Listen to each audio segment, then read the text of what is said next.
తెలంగాణలో చాలా మల్లన్న స్వామి టెంపుల్స్ ఉన్నాయి. అందులో one of the famous Mallanna Swamy temple Donga Mallanna temple.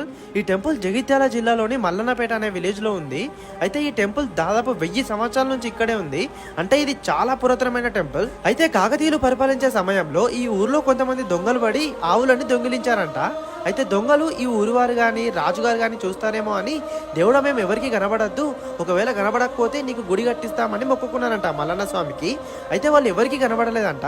అయితే వెంటనే ఒక్క రోజులోనే మల్లన్న స్వామి టెంపుల్ని కట్టించారంట. అయితే దొంగలు కట్టారు కాబట్టి దీన్ని దొంగ మల్లన్న టెంపుల్ అని పిలుస్తున్నారు. అయితే ఈ టెంపుల్ లోపల ఒక పిల్లర్కి ఈ టెంపుల్ గురించి రాసి పెట్టారు. ఇక్కడ మల్లన్న దేవుని పట్నాలు కూడా వేసుకుంటారు. ఇంకా మనం గర్భగుడి లోపలికి వెళ్ళేటప్పుడు చాళుక్యుల శిల్పకళ కనిపిస్తుంది. ఇక్కడ టెంపుల్ బయట వినాయకుని విగ్రహం కూడా ఉంది. టెంపుల్ వెనకాల ఒక చిన్న గోశాల కూడా ఉంది ఇక్కడ. అయితే ప్రతి సంవత్సరం ఇక్కడ చాలా పెద్ద జాతర కూడా జరుగుతుంది. మీరు ఈ దొంగ మల్లన్న టెంపుల్ కి వచ్చారా? వస్తే మీకు ఎలా అనిపించిందో కామెంట్ చేయండి. దీని ఫుల్ వీడియో యూట్యూబ్ లో పెట్టాను.